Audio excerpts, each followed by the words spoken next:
नमस्कार दोस्तों, आप पढ़ रहे हैं कक्षा 11वीं एनसीईआरटी इंग्लिश, जिसमें आज हम पढ़ेंगे स्नैपशॉट्स बुक का लेसन 7 बर्थ।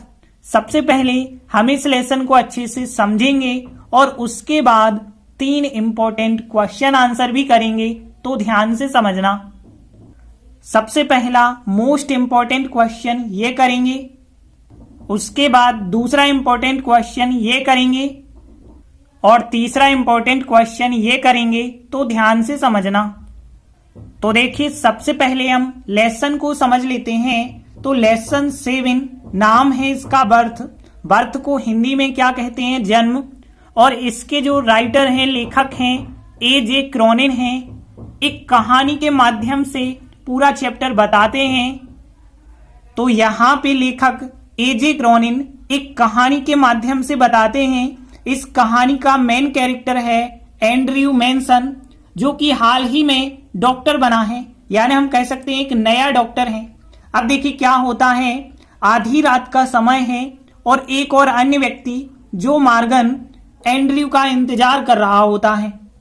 और क्यों इंतजार कर रहा होता है इसके बारे में हम आपको बता देते हैं, क्योंकि जो मॉर्गन की पत्नी, जिसका नाम है सुसान मॉर्गन, ये 20 साल के बाद पहली बार मां बनने वाली होती है। मतलब इनका पहली बार जो है बच्चा होना है, जिस वजह से जो मॉर्गन जो है एंड्रयू मैनसन को घर ले जाने के लिए, अपने साथ घर ले जाने के लिए उनके यहाँ आए हैं और इंतजार कर रहे हैं। और फिर जो मॉर्गन एंड्रयू मैनसन को अपने साथ घर ले जाते हैं। अब देखिए, जब घर ले जाते हैं तो रास्ते में जो एंड्रयू था बहुत सुस्त और थकावट महसूस कर रहा था, क्योंकि अब रात्रि का समय हो चुका था। वो दिन भर काम करता रहा होगा, इस वजह से सुस्त और थकावट उसे महसूस हो रही थी।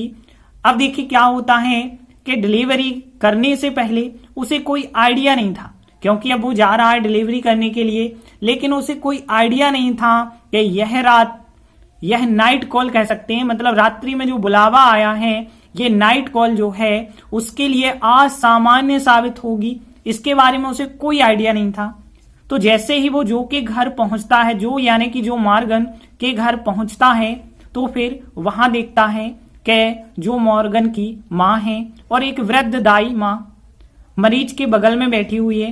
अब डॉक्टर जो है वहां पे देखता है और समझ जाता है कि अभी हमें इंतजार करना पड़ेगा, मतलब डिलीवरी में टाइम लगेगा, अभी जल्दी नहीं होगी। तो इंतजार करते वक्त जो है एंड्रयू के मन में कुछ विचार आने लगते हैं। वो विचार बहुत भारी होते हैं, उलझे हुए विचार होते हैं। अब वो क्या क्या सोचता है? सबसे पहले तो वो कार्डिफ स्टेशन की घटना के बारे में सोचता है, और उस घटना के बारे में वो अभी भी ग्रस्त है, यानी गहरी सोच में पड़ा हुआ है। तो यहाँ पे आप ध्यान रखना कि जब वो इंतजार कर रहा होता है, तो उस वक्त जो एंड्रयू के विचार हैं भारी और उलझे हुए हैं। वो किन किन के बारे में सोचता है? तो सबसे पहले वो कार्डिफ स्टेशन की घटना के बारे में सोचता है। अभी भी वो घटना जो है उसके दिमाग में चल रही है, तो हम कह सकते हैं अभी भी वो ग्रस्त है, गहरी सोच में है।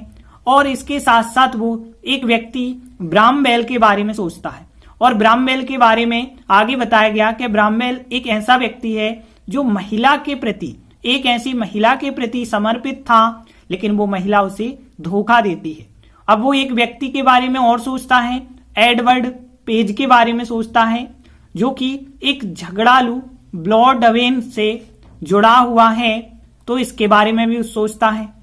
और एक और व्यक्ति है डैनी, जो अपनी पत्नी से अलग होके दुखी रह रहा होता है, तो इसके बारे में भी सोचता है। तो ध्यान रखना किन किन के बारे में सोचता है? कार्डिफ स्टेशन की घटना के बारे में और ब्रामवेल के बारे में। ब्रामवेल को एक महिला ने धोखा दिया था।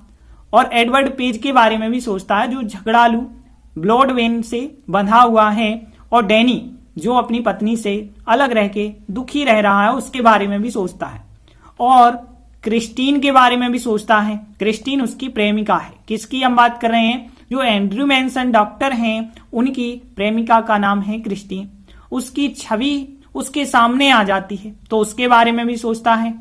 और वो सोचता क्या है कि जो शादी है वो एक रमणीय अवस्था होती है, बहुत अच्छी अवस्था होती है, ऐसा वो सोचता है।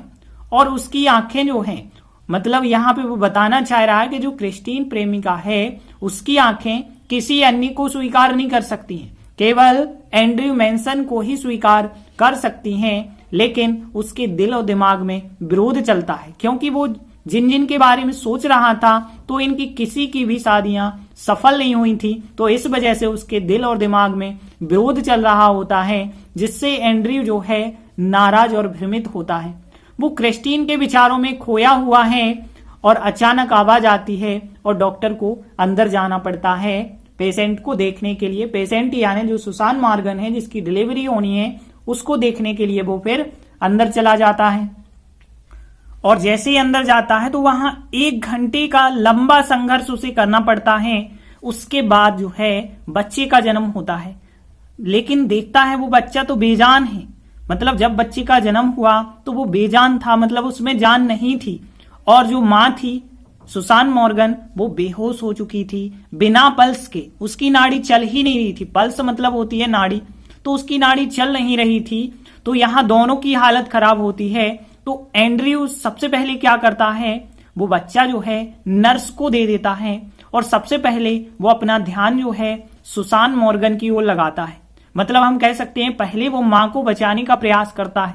अब वो कैसे बचाता है, एक दवा का इंजेक्शन जो है सुसान मॉर्गन को लगा देता है। कुछ मिनट के बाद जो है बहुत गहन प्रयासों से सुसान मॉर्गन को बचाने में वो सफल हो जाता है। फिर वो बाद में बच्चे को देखता है और बच्चा जो था बिल्कुल बेजान था, उसमें कोई जान नहीं थी। अब वो क्या करता है, एक मोटी टॉवल लेता है और उससे जो है बच्चे को रगड़ता है और उसकी छाती को दबाता है। और फिर ये सब करने के बाद वो बारी बारी से गर्म पानी में और ठंडे पानी में उसको डुबोता है। उसको मतलब उस छोटे से बच्चे को डुबोता है। और फिर बाद में देखता है कि अस्फिक्सिया मतलब सांस की बात होती है। जब सांस नहीं किसी बच्चे को मिल पाती है तो उस रोग को अस्फिक्सिया कहा जाता है, यानी श्वास रोध कह सकते हैं। तो उसकी सांस नहीं चल रही थी, लेकिन जब वो इतना सब करता है, बारी बारी से गर्म और ठंडे पानी में डुबोता है, तो उसे अस्फिक्सिया से राहत मिलती है। मतलब वो सांस लेना शुरू कर देता है बच्चा, और बच्चा फिर रोने लगता है। और जैसे बच्चा रोने लगता है तो सभी लोग गदगद हो जाते हैं, यानी बहुत खुश हो जाते हैं, क्योंकि बच्चे में कोई जान ही नहीं थी, लेकिन अब वो रोने लगा, यानी उसमें जान आ गई। तो सभी लोग गदगद हो गए, खुश हो गए। एंड्रयू ने भी अपना बेस्ट प्रयास किया और फिर वो सफल हो गया। मतलब उसने बच्चे को भी बचा लिया और माँ को भी बचा लिया। और फिर इसे जो है एक चमत्कार कहा गया कि जब बच्चा भी बच गया और माँ भी बच गई, तो ये एक चमत्कार कहा गया है इस चैप्टर में। और कहानी के अंत में जो मॉर्गन का घर जब छोड़ रहा होता है, तो घर छोड़ते वक्त एंड्रयू जो है इसी काम के बारे में सोच रहा होता है कि आज की रात जो है हमने बहुत ही अच्छा काम किया है। उसे एहसास होता है कि आखिरकार उसने कुछ वास्तविक करके दिखलाया है। और वो भगवान से यही कहता है कि हे भगवान, आज हमने सचमुच का कुछ काम किया है। तो इस प्रकार से इस चैप्टर में बताया गया है। ये पहला क्वेश्चन है, what does the author, author यानी होता है लेखक, ऑफ द स्टोरी बर्थ। तो बर्थ कहानी का जो लेखक है क्या, और रेफर टू का मतलब होता है संदर्भित करना या वर्णन करना भी हम कह सकते हैं। तो बर्थ कहानी का जो लेखक है क्या संदर्भित करता है, एज के रूप में, मिरेकल यानी एक चमत्कार के रूप में। तो एक चमत्कार के रूप में क्या संदर्भित करता है। तो ये रहा क्वेश्चन कि कहानी जो बर्थ है उसका लेखक एक चमत्कार के रूप में क्या संदर्भित करता है। तो देखिए चैप्टर में हमने आपको बताया है कि बेजान बच्चा पैदा होता है, जब उसमें जीवन आ जाता है तो इसे लेखक ने एक चमत्कार बताया है, क्योंकि बच्चा जब पैदा हुआ था तो बिल्कुल बेजान था, एक गंभीर स्थिति में था। फिर जो एंड्रयू मैनसन डॉक्टर हैं उसे बचाने के लिए अपना बेस्ट प्रयास करते हैं, और जब वो एक सफल हो जाते हैं तब फिर इसे वो एक चमत्कार बताते हैं। तो देखिए इस प्रकार से आंसर बताया गया है कि जो कहानी बर्थ है उसका लेखक एक चमत्कार के रूप में इस चीज को वर्णन करता है। और वो चीज क्या है, मृत जात में जीवन प्राप्त करना। मृत जात का मतलब होता है मृत जन्मा हुआ। जो बालक है वो मृत जन्मा हुआ था और बाद में उसमें जीवन आ जाता है। वो जीवन प्राप्त कर लेता है। तो इसे एक चमत्कार के रूप में संदर्भित किया है लेखक ने। जो बेबी है, जो छोटा सा बालक है, वो एक नाजुक स्थिति में था, लेकिन जो एंड्रयू मैनसन डॉक्टर हैं, वो बेबी को बचाने के लिए अपना बेस्ट प्रयास करते हैं और जब वो सफल हो जाते हैं तो उसने एक चमत्कार के रूप में से संदर्भित कर दिया। तो देखिए 3 लाइन का आंसर है, बिल्कुल भी कठिन नहीं है। तो देख लेते हैं कौन कौन से मीनिंग यहाँ पे कठिन है। तो देखिए पहली लाइन देखें तो कहानी बर्थ का लेखक, ये तो क्वेश्चन में मिल जाएगा कि the author of the story birth. फिर देखिए मृत जात, अब देखिए मृत जात को यहाँ पे जो लिखा गया है स्टिल बॉर्न लिखा गया है, ध्यान रखना। तो स्टिल यानी अभी अभी, बॉर्न यानी कि जन्म लेना होता है। तो स्टिल बॉर्न जिसने अभी अभी जन्म लिया है तो वो मृत जात लिखा गया है। और फिर लाइफ आप जानते हैं। और प्राप्त करना गेटिंग लिखा गया है, तो ध्यान देना गेटिंग, गेट होता है प्राप्त करना, यहाँ पे आईएनजी करके लिखा गया है। तो गेटिंग, और गेटिंग के साथ मैं के लिए इनटू लगता है, ये ध्यान रखना। तो स्टिल बॉर्न हो गया मृत जात, और फिर लाइफ यानी जीवन हो गया, और गेटिंग यानी प्राप्त करना हो गया। और एक चमत्कार को आ मिरेकल हो जाएगा एज यानी के रूप में, और संदर्भित करना यानी रेफर टू हो जाएगा। तो पहली लाइन में तो कोई ऐसे कठिन वर्ड नहीं है। एक हो गया स्टिल बॉर्न, एक हो गया गेटिंग। अब देखिए फिर आगे कि यहाँ पे बताया गया है कि बेबी, बेबी यानी छोटे से बच्चे को कहा गया है एक नाजुक स्थिति में था। स्थिति यानी कंडीशन लिख सकते हैं आप। नाजुक को यहाँ पे क्रिटिकल लिखा गया है, ध्यान रखना। तो क्रिटिकल और फिर कंडीशन यानी स्थिति हो जाएगा। एंड एंड्रयू को एंड्रयू लिखेंगे, बेबी को यानी द बेबी लिख देंगे। और बचाना यानी सेव होता है, एसएफई। तो टू सेव यानी बचाने के लिए, हिज बेस्ट यानी अपना बेस्ट, और प्रयास करना ट्राई कहते हैं, और ट्राई का थर्ड फॉर्म ट्राइड होता है। तो इस लाइन में तो कोई ऐसे वर्ड है ही नहीं कठिन। तो यहाँ क्रिटिकल कंडीशन आप ध्यान रखेंगे, और बाकी सभी मीनिंग आपको पता है। फिर आगे देखिए जब वह सफल था यानी सक्सेसफुल, सक्सेसफुल होता है सफल, और वैन यानी जब, ही यानी कि वह।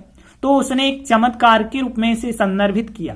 देखिए संदर्भित करना रेफर टू होता है, ध्यान रखना। और इससे का मतलब है कि यहाँ पे चमत्कार को तो इट कहेंगे, और एज यानी के रूप में, आ मिरेकल यानी एक चमत्कार, और ही यानी कि उसने, उसने यानी लेखक ने हम कह सकते हैं। तो देखिए कोई भी मीनिंग इसमें कठिन नहीं है। एक तो स्टिल बॉर्न हो गया और गेटिंग हो गया, यहाँ क्रिटिकल कंडीशन हो गया, और यहाँ हिज बेस्ट और ट्राई का थर्ड फॉर्म ट्राइड हो गया, और सेव यानी बचाना हो गया, सक्सेसफुल यानी सफल हो गया, और रेफर टू यानी संदर्भित करना, और सेकंड फॉर्म यहाँ पे रेफर्ड टू हो जाएगा। इट यानी इससे, एज के रूप में, आ मिरेकल यानी एक चमत्कार। तो देखिए फिर पहली लाइन यदि हम देखें तो पहली लाइन तो लगभग क्वेश्चन से मिलती जुलती है। तो देखिए हम यहां से लिखेंगे the author of the story birth, और फिर रेफर में एस जोड़ेंगे, क्योंकि अब डज तो लिख नहीं रहे। तो यहां से यहां तक आपको लिखना है, और बस रेफर में एस जोड़ के लिखना है। तो the author of the story birth refers to as a miracle, ये पूरा आपको लिखना है। उसके बाद देखिए लाइफ गेटिंग, लाइफ यानी जीवन, और गेटिंग यानी प्राप्त करना, life getting into still born. तो देखिए यहां से यहां तक हमने क्वेश्चन की लाइन लिखी, लेकिन रेफर्स कर दिया, यहां पे इतना ध्यान रखना। तो the author of the story birth refers to as a miracle, और फिर यहां पे life getting into stillborn कर दिया। फिर आगे देखिए बेबी एक नाजुक स्थिति में था, यानी द बेबी लिखेंगे, फिर वाज सहायक क्रिया लगाएंगे, और फिर आ क्रिटिकल यानी एक नाजुक, और कंडीशन यानी स्थिति होती है। तो यहाँ पे इन यानी होता है मैं, तो इन आप पहले लिखेंगे तो इन हो जाएगा, और फिर आ क्रिटिकल कंडीशन हो जाएगा। तो the baby was in a critical condition हो जाएगा। एंड, और एंड्रयू ने बेबी को बचाने के लिए अपना बेस्ट प्रयास किया था। Perfect tense, past perfect tense है, तो यहाँ पे आपको हेड सहायक क्रिया लगानी पड़ेगी, और थर्ड फॉर्म तो एंड, एंड्रयू ने, मतलब एंड्रयू लिखेंगे, और फिर थर्ड फॉर्म ट्राई करना यानी प्रयास करना, ट्राई का थर्ड फॉर्म ट्राइड लिखेंगे, और हिज बेस्ट यानी अपना बेस्ट किया, टू सेव यानी बचाने के लिए, द बेबी यानी कि बेबी को बचाने के लिए। तो यहाँ पे the baby was in a critical condition and Andrew had tried his best to save the baby. फिर आगे देखिए, जब वह सफल था, व्हेन ही, फिर वाज सहायक क्रिया, और फिर सक्सेसफुल यानी कि हो गया सफल। तो व्हेन ही वाज सक्सेसफुल, जब वह सफल हुआ था, तो फिर ही यानी कि उसने, और संदर्भित किया यानी कि होता है refer to, second form past simple है तो रेफर का सेकेंड फॉर्म रेफर्ड हो जाएगा, तो रेफर्ड टू, और फिर इट यानी कि इसे, और एक चमत्कार के रूप में, तो ये लिखा है एज अ मिरेकल यानी एक चमत्कार के रूप में। तो यहाँ पे व्हेन ही वाज सक्सेसफुल, जब वो सफल हुआ, तो ही रेफर्ड टू यानी उसने संदर्भित किया, इट यानी इसे, और एज अ मिरेकल यानी एक चमत्कार के रूप में। एक बार हम पूरा आंसर रिपीट कर लेते हैं। तो देखिए, यहां से यहां तक क्वेश्चन की लाइन रेफर्स करके, और फिर life getting into still born, the baby was in a critical condition and Andrew had tried his best to save the baby. When he was successful, he referred to it as a miracle. तो देखिए, इस प्रकार से हमारा answer बन जाएगा। ये बिल्कुल भी कठिन नहीं है, यदि आप एक बार ही प्रयास करेंगे तो आराम से बन जाएगा। बस एक बार रिपीट जरूर आप कर लेना। इसके बाद देखिए सेकंड क्वेश्चन, हाउ यानी कैसे या किस प्रकार, डिड सहायक क्रिया, एंड्रयू ने ट्राई करना यानी प्रयास करना या कोशिश करना, टू सेव यानी बचाने की, द चाइल्ड यानी बच्चे को। तो एंड्रयू ने बच्चे को बचाने की कोशिश किस प्रकार की, ये हो गया क्वेश्चन कि एंड्रयू ने बच्चे को बचाने की कोशिश किस प्रकार की। तो देखिए, चैप्टर में हमने आपको बताया था कि जब एंड्रयू मैनसन जो डॉक्टर है उसे पता चलता है कि बच्चा जो है बिल्कुल बेजान पैदा हुआ है, तो वो क्या करते हैं, सबसे पहले तो एक मोटी सी टॉवल मंगाते हैं और उससे बच्चे को रगड़ते हैं, फिर उसकी छाती को जो है दबाते हैं, और फिर वो क्या करते हैं, बारी बारी से गर्म पानी में और ठंडे पानी में उसे डुबोते हैं। इस प्रकार से अस्फिक्सिया से उसे राहत मिलती है, मतलब सांस नहीं वो ले पा रहा था, अब वो सांस लेने में उसे राहत मिलती है और बच्चा रोने लगता है और वो सफल हो जाता है बच्चे को बचाने में। तो देखिए, आंसर बताया गया है कि एंड्रयू ने बच्चे को स्पष्ट रूप से बेजान पाया। सबसे पहले उसने देखा कि बच्चा जो है बिल्कुल स्पष्ट रूप से बेजान है। फिर उसने क्या किया, एक रफ टॉवल ली, रफ यानी एक मोटी सी टॉवल ली, और बच्चे को रगड़ा उस टॉवल से, और उसकी छाती को पंप किया, पंप करना यानी दबाना, और फिर उसने क्या किया, बारी बारी से भाप निकलते हुए गर्म पानी और बर्फीले पानी में बच्चे को डुबोया। देखिए, भाप निकलते हुए, ज्यादा तेज तेज भाप नहीं निकल रही थी, थोड़ी बहुत निकल रही होंगी, और बर्फीला पानी था यानी ठंडा पानी था। ठंडे पानी में बच्चे को डुबोया, और बारी बारी से पहले उसने गर्म पानी में डुबोया, फिर ठंडे पानी में डुबोया। इस प्रकार से वो उसे वापस जीवन में लाने में सफल हुआ और अस्फिक्सिया से बच्चे को राहत दिलाने में सक्षम था। तो देखिए, 4 लाइनों का आंसर बताया गया है। तो देख लेते हैं इसमें कौन कौन से मीनिंग कठिन है। तो देखिए, पहली लाइन देखें तो एंड्रयू लिखेंगे, बच्चे को यानी द चाइल्ड लिख देंगे, और फिर देखिए यहां पे एक शब्द है स्पष्ट रूप से, इसके लिए जो वर्ड लिखा गया है अपारेंटली लिखा गया है। तो ध्यान रखना, अपारेंटली का मतलब होता है स्पष्ट रूप से, और फिर बेजान को तो आपको पता होगा कि लाइफलेस कहलाता है बेजान, तो लाइफलेस हो जाएगा बेजान। और पाया यानी फाइंड होता है, फाइंड का सेकंड फॉर्म फाउंड होता है, ये तो आपको पता होगा फाउंड। और लाइफलेस यानी बेजान या निर्जीव भी हम कह सकते हैं। अपारेंटली यानी स्पष्ट रूप से, द चाइल्ड यानी बच्चे को एंड्रयू लिखेंगे। फिर आगे देखिए, उसने यानी कि ही हो जाएगा, और रफ टॉवेल हो जाएगा। रफ का मतलब एक मोटी सी टॉवेल ली उसने, तो रफ टॉवेल हो जाएगा। और फिर बच्चे को यानी द चाइल्ड हो जाएगा, और रब करना यानी रगड़ना होता है, ये तो आपको पता होगा RUB। और इसका सेकंड फॉर्म हो जाएगा रब्ड। तो यहाँ पे रब करना यानी रगड़ना, और उसकी छाती को पंप किया यानी कि हो गया एंड, और हिज यानी कि उसकी, और फिर चेस्ट यानी छाती को, तो हिज चेस्ट हो जाएगा उसकी छाती को, और पंप किया इंग्लिश वर्ड हमने लिखा है दबाना, अंग्रेजी में होता है पंप, और सेकेंड फॉर्म हो जाएगा पंप्ड। तो ध्यान रखना PUMP होता है पंप, और ED और जोड़ दें तो सेकेंड फॉर्म हो गया हिज चेस्ट उसकी छाती को, एंड यानी हो गया और। फिर आगे देखिए, उसने बारी बारी से भाप निकलते हुए, गर्म यानी होता है हॉट, और आइस होता है बर्फ लेकिन आईसी होता है बर्फीले, और वाटर यानी होता है पानी।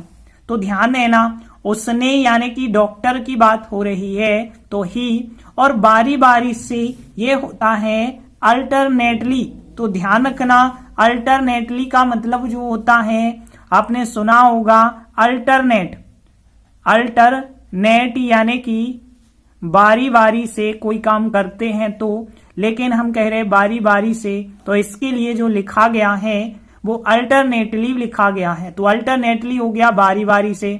अब देखिए भाप निकलते हुए को लिखा गया स्टीमिंग। ध्यान रखना स्टीम क्रिया होती है भाप निकलना, लेकिन ING लगा दें तो स्टीमिंग यानी भाप निकलते हुए, हॉट यानी गर्म, एंड और आइस होता है बर्फ, लेकिन IC यानी कि होता है बर्फीला, और वाटर यानी पानी। तो यहाँ पे ध्यान रखेंगे कि IC वाटर यानी कि हो गया बर्फीला पानी। और फिर इसके बाद देखिए बच्चे को डुबोया, यहाँ पे मैं के लिए इन हो जाएगा मैं, और बच्चे को यानी द चाइल्ड, और फिर डुबोना को यहाँ पे जो वर्ड लिखा गया है वो इमर्स लिखा गया है। ध्यान रखेंगे IMMERSE, और सेकेंड फॉर्म होगा तो इमर्स्ड यानी डुबोया। तो यहाँ पे कौन कौन से वर्ड, एक तो इमर्स्ड हो गया, द चाइल्ड बच्चे को, इन यानी में, IC वाटर यानी कि बर्फीले पानी की बात हो गई, एंड हॉट यानी गरम, स्टीमिंग यानी कि भाप निकलते हुए, और अल्टरनेटली का मतलब है बारी बारी से, ही यानी उसने। फिर आगे देखिए वह यानी कि ही हो जाएगा उससे वापस जीवन में लाने और अस्फिक्सिया से बच्चे को राहत दिलाने में सक्षम था। तो उसे यानी उस बच्चे की बात हो रही है तो हिम हो जाएगा उसे, और बैक यानी होता है वापस, तो हिम बैक यानी कि उससे वापस, और लाइफ यानी जीवन हो जाएगा, और ब्रिंग यानी लाना हो जाएगा, एंड और फिर अस्फिक्सिया इंग्लिश वर्ड है यही का यही लिखना होगा। और फिर बच्चे को देखिए बच्चे को यानी कि द चाइल्ड हो जाएगा, और फिर राहत दिलाना जो रिलाइव होता है, ध्यान रखना तो रिलाइव यानी राहत दिलाना। तो एक वर्ड आप ध्यान रखेंगे रिलाइव, RELIEVE होता है रिलाइव। तो यहाँ पे टू रिलाइव यानी राहत दिलाने में, और फिर एबिल यानी कि सक्षम हो जाएगा, तो एबिल हो जाएगा सक्षम। और से के लिए यहाँ पे किसी भी बीमारी से यदि कहें तो ऑफ वर्ड लगता है, ध्यान रखना तो ऑफ लगाएंगे, फिर अस्फिक्सिया लिखेंगे। तो यहाँ पे भी कोई ऐसे कठिन वर्ड नहीं है, एक बस रिलाइव हो गया राहत दिलाना, बाकी तो सभी मीनिंग पता है। तो देखिए यहाँ केवल ये 7 वर्ड हैं।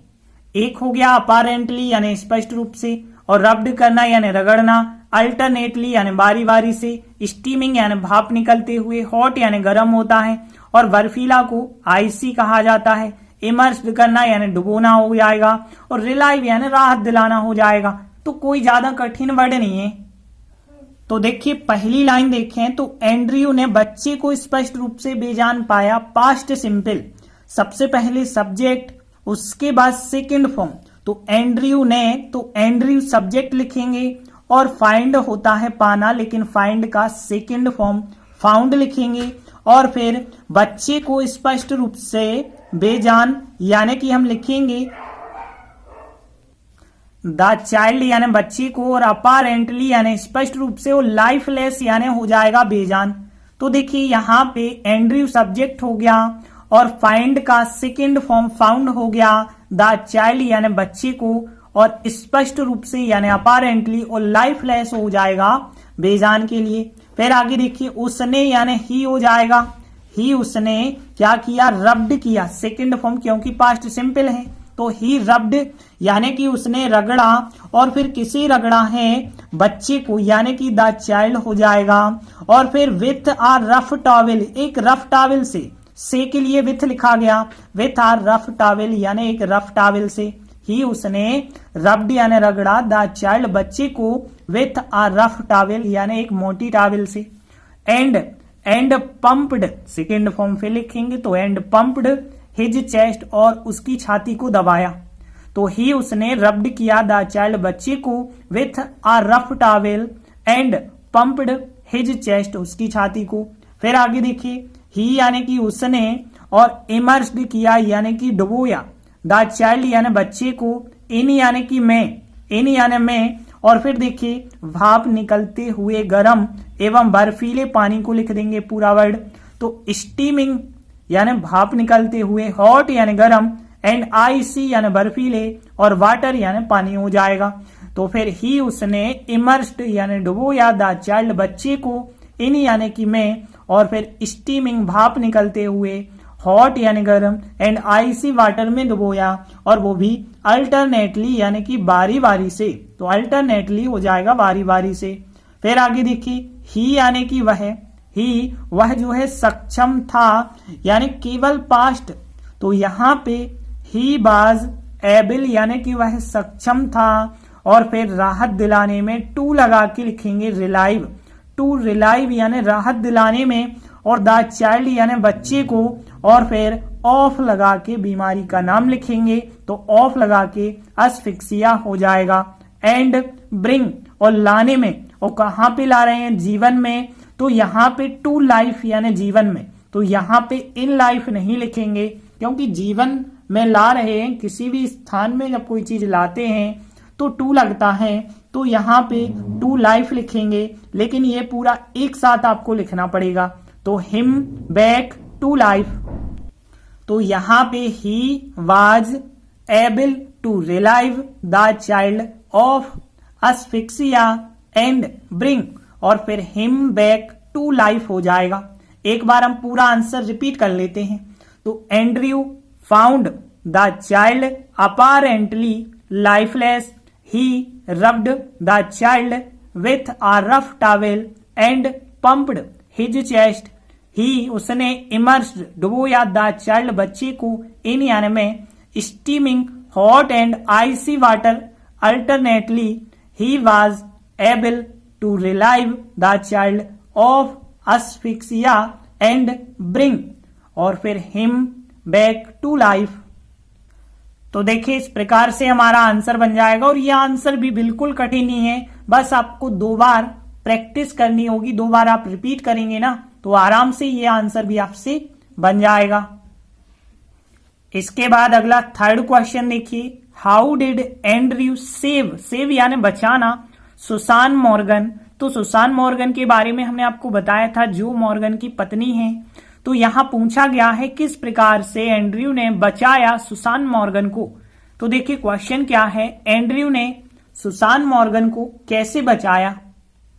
तो देखिए चैप्टर में हमने आपको बताया था कि एंड्रयू सबसे पहले क्या करता है, जो बच्चा है उसे नर्स को दे देता है, और फिर अपना पूरा ध्यान जो है सुसान मॉर्गन को बचाने में लगा देता है। वह जल्दी से क्या करता है कि एक दवा का इंजेक्शन जो है सुसान मॉर्गन को लगा देता है, और कुछ मिनट के बाद जो है उसके गहन प्रयासों से वह सुसान मॉर्गन को बचाने में सफल होता है। तो देखिए आंसर बताया गया है कि सहज रूप से उसने क्या किया, नर्स के लिए बच्चा दे दिया, यानी एंड्रयू डॉक्टर है उसने क्या किया, नर्स के लिए बच्चा दे दिया, और सुसान मॉर्गन की ओर अपना ध्यान मोड़ लिया। वह लगभग बिना पल्स के बेहोश थी, यानी जो सुसान मॉर्गन है इसकी पल्स नहीं चल रही थी, पल्स यानी नाड़ी होती है, बिल्कुल नहीं चल रही थी, वो बेहोश हो गई थी।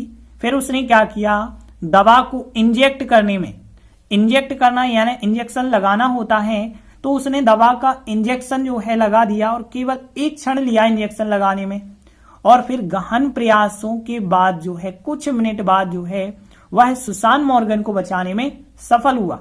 तो देखिए ज्यादा कठिन आंसर ये भी नहीं है, केवल 3 लाइनों का आंसर है। तो देख लेते हैं कौन कौन से मीनिंग कठिन है।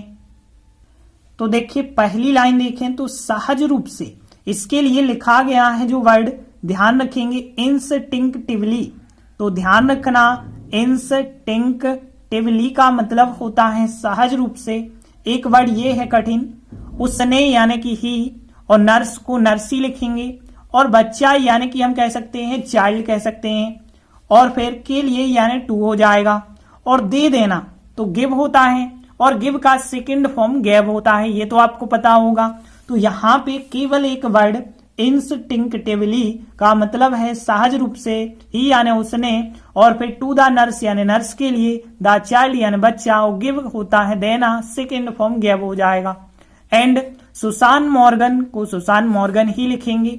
और फिर इसके बाद देखिए यहाँ पे अपना ध्यान, ध्यान होता है अटेंशन, और हिज यानी अपना, तो हिज अटेंशन हो जाएगा, और की ओर को टू लिखा गया है, और मोड़ लेना यानी टर्न कर लेना, टर्न होता है, और टर्न का सेकंड फॉर्म टर्नेड हो जाएगा। तो टर्नेड हो गया, हिज अटेंशन हो गया, और फिर टू हो गया, सुसान मॉर्गन हो गया, एंड हो गया। तो देखिए पहली लाइन में केवल एक शब्द ही मिला है कठिन, इंस्टिंक्टिवली बस। और फिर आगे देखिए वह लगभग बिना पल्स के बेहोश हो गई। लगभग यानी कि हम कह सकते हैं ऑलमोस्ट, लगभग, पल्स को पल्स कहते हैं, लेकिन यहाँ पे बिना पल्स के यानी पल्स लेस। देखिए LESS, ध्यान रखना किसी भी चीज में LESS लगा दें तो उसका अर्थ हो जाता है बिना। तो यहाँ पे ऑलमोस्ट तो होगा लगभग, और फिर पल्स लेस यानी बिना पल्स के। अब देखिए बेहोश हो गई, इसके लिए जो वर्ड लिखा गया है वो ध्यान रखेंगे, तो LAY ले, और कोलैप्स, तो ध्यान रखेंगे ले कोलैप्स का मतलब होता है बेहोश होकर गिर जाना या बेहोश हो जाना, तो ले कोलैप्स लिखेंगे, और सेकंड फॉर्म होगा तो ED और जोड़ देंगे। तो यहाँ ले कोलैप्स यानी कि बेहोश हो गई। फिर उसने यानी ही हो जाएगा, और फिर दवा को इंजेक्ट करने में केवल एक क्षण लिया। तो दवा को तो मेडिसिन कहते हैं, ये तो आपको पता होगा, मेडिसिन। और फिर देखिए इंजेक्ट करना यानी कि इंजेक्शन लगाना होता है, इंग्लिश वर्ड हमने लिखा है, तो इंजेक्ट करने में टू लगा के, first form to inject, inject करने में, और ओनली यानी कि केवल, ओनली केवल। अब देखिए क्षण, क्षण को यहाँ पे जो लिखा गया इंस्टेंट, ध्यान रखेंगे INSTANT, इंस्टेंट यानी होता है क्षण, और फिर एक लिखा है तो आर्टिकल लिखना होगा, एन आर्टिकल आएगा क्योंकि स्वर से उच्चारण आ रहा ना, तो एन इंस्टेंट यानी केवल एक क्षण, और लिया यानी लेना, लेना होता है टेक, टेक का सेकंड फॉर्म हो जाएगा टुक, तो टुक यानी लिया, और फिर ओनली यानी कि केवल, एन इंस्टेंट एक क्षण लिया, और टू इंजेक्ट यानी कि इंजेक्शन लगाने में, और फिर मेडिसिन यानी कि दवा होती है तो मेडिसिन हो जाएगा, ही यानी उसने हो जाएगा। और फिर बेहोश हो जाना ले कोलैप्स्ड, हमने देखा ले कोलैप्स्ड। और फिर यहाँ सहज रूप से इंस्टिंक्टिवली देखा हमने, और यहाँ पे ऑलमोस्ट लगभग, और पल्स लेस यानी कि बिना पल्स के। फिर इसके बाद देखिए आगे की लाइन देखें, गहन प्रयासों के कुछ मिनट बाद वह सुसान मॉर्गन को बचाने में सफल हुआ। तो देखिए यहाँ पे जो गहन के लिए लिखा गया है, गहन या अथक प्रयास, तो यहाँ पे फीवरिश लिखा गया है, तो ध्यान रखेंगे फीवरिश, FEVER। देखिए फीवर का मतलब बुखार होता है, और फीवरिश की बात करें तो यहाँ पे बुखार भरा कह सकते हैं या हल्का बुखार, लेकिन इसका यहाँ पे जो मीनिंग है वो गहन, और एफर्ट यानी होते हैं प्रयास, ये तो आपको पता होगा, एफर्ट यानी होते हैं प्रयास। तो यहाँ पे जो फेवरिश एफर्ट्स हो गए गहन प्रयास के कुछ मिनट के बाद, देखिए यहाँ पे कुछ मिनट यानी कि फ्यू मिनट्स कह सकते हैं, आ फ्यू मिनट्स यानी कुछ मिनट, और आफ्टर यानी के बाद होता है, ऑफ यानी के हो जाएगा, आ फ्यू मिनट्स यानी कुछ ही मिनट, आफ्टर यानी के बाद, वह यानी ही हो जाएगा। सुसान मॉर्गन को बचाने में यानी सेव होता है बचाना, टू सेव यानी बचाने में, और सफल होना आपको पता है सक्सीड होता है, सफल होना, ध्यान रखेंगे आप, सक्सीड SUCCEED, सक्सीड होता है सफल होना, और सेकंड फॉर्म सक्सीडेड, तो सफल हुआ यानी सक्सीडेड, टू सेव यानी बचाने में, सुसान मॉर्गन को, ही यानी कि वह, after uh few minutes, of, और फिर गहन प्रयास को हमने यहाँ पे फीवरिश एफर्ट्स यानी प्रयास, और फिर इंजेक्ट टू इंजेक्ट ओनली यानी केवल, एन इंस्टेंट एक क्षण, टुक यानी लिया, मेडिसिन यानी दवा, और ले कोलेप्स्ड यानी बेहोश हो गई, ऑलमोस्ट यानी लगभग, और पल्सलेस यानी बिना पल्स के, सहज रूप से, इंस्टिंक्टिवली हो जाएगा। बाकी सभी मीनिंग आपको पता है। तो देखिए पहली लाइन देखें तो इंस्टिंक्टिवली यानी सहज रूप से, और ही यानी कि उसने, और गिव का सेकेंड फॉर्म गेव यानी दे दिया, और द चाइल्ड यानी बच्चा दे दिया, और फिर टू द नर्स यानी नर्स के लिए। तो इंस्टिंक्टिवली ही यानी उसने, गेव दे दिया, द चाइल्ड बच्चा दे दिया, टू द नर्स यानी नर्स के लिए। एंड और उसने क्या किया, एंड टर्नेड और मोड़ लिया, हिज अटेंशन अपना ध्यान मोड़ लिया, और फिर टू लगा के सुसान मॉर्गन की ओर मोड़ लिया। And turned his attention, to लगा के सुसान मॉर्गन। फिर आगे देखिए, वह लगभग बिना पल्स के बेहोश हो गई, वह का मतलब है सुसान मॉर्गन, तो सी लिखेंगे, सी यानी कि वह। अब देखिए बेहोश हो गई पास्ट सिंपल, ले कोलेप्स्ड हमने बताया तो ले कोलेप्स्ड लिखेंगे, और फिर ऑलमोस्ट लगभग, ऑलमोस्ट पल्सलेस यानी बिना पल्स के, तो सी यानी वह, और ले कोलेप्स्ड यानी बेहोश हो गई, ऑलमोस्ट, और फिर पल्सलेस यानी बिना पल्स के। अब उसने दवा को इंजेक्ट करने में केवल एक क्षण लिया, पास्ट सिंपल है, तो ही यानी उसने, यानी एंड्रयू की बात हो रही है, तो ही उसने, टुक यानी लिया, और ओनली केवल, एन इंस्टेंट एक क्षण लिया, और टू इंजेक्ट यानी कि इंजेक्ट करने में द मेडिसिन यानी दवा को, तो ही उसने टुक लिया, only an instant to inject inject करने में द मेडिसिन यानी दवा को। फिर आगे देखिए, गहन प्रयासों के कुछ मिनट बाद यानी आफ्टर यानी के बाद, आ फ्यू मिनट्स ऑफ, और फिर यहाँ गहन को फीवरिश हमने बताया, फीवरिश एफर्ट्स, तो यहाँ पे आफ्टर यानी के बाद, आ फ्यू मिनट्स ऑफ, और फिर फीवरिश एफर्ट्स यानी कि प्रयास हो जाएगा। फिर आगे देखिए, यहां से ये देखें ना तो वह सुसान मॉर्गन को बचाने में सफल हुआ, ये पास्ट सिंपल है, तो यहाँ पे वह यानी कि एंड्रयू, तो ही लिखेंगे, और सक्सीड यानी सफल होना, सेकेंड फॉर्म सक्सीडेड सफल हुआ, और फिर बचाने में, तो यहाँ पे टू लगा के आप सेव लिख दें, या फिर इन सेविंग भी आप लिख सकते हैं, तो इन सेविंग भी यहाँ पे लिखा जा सकता है, या टू सेव, और फिर सुसान मॉर्गन को तो सुसान मॉर्गन लिख देंगे, तो ही सक्सीडेड इन सेविंग या फिर टू सेव, और फिर सुसान मॉर्गन लिख देंगे। एक बार पूरा आंसर रिपीट कर लेते हैं, इंस्टिंक्टिवली यानी सहज रूप से, ही उसने, गेव दे दिया, द चाइल्ड बच्चा दे दिया, टू द नर्स यानी नर्स के लिए, एंड टर्नेड और मोड़ लिया, हिज अटेंशन अपना ध्यान, टू सुसान मॉर्गन की ओर, और सी ले कोलेप्स्ड ऑलमोस्ट पल्सलेस, ही उसने, टुक लिया, only an instant to inject the medicine, और फिर आफ्टर के बाद, a few minutes of feverish efforts, और फिर ही सक्सीडेड इन सेविंग या टू सेव, एक ही बात है, और फिर सुसान मॉर्गन। तो देखिए इस प्रकार से हमारा आंसर बन जाएगा। ये आंसर भी बिल्कुल भी कठिन नहीं है, यदि आप एक दो बार इसकी भी प्रैक्टिस करेंगे ना तो आराम से बन जाएगा। तो आज हमने 3 इंपॉर्टेंट क्वेश्चन आंसर सीखे, बाकी बचे क्वेश्चन आंसर आगे के वीडियो में करेंगे। तब तक के लिए धन्यवाद।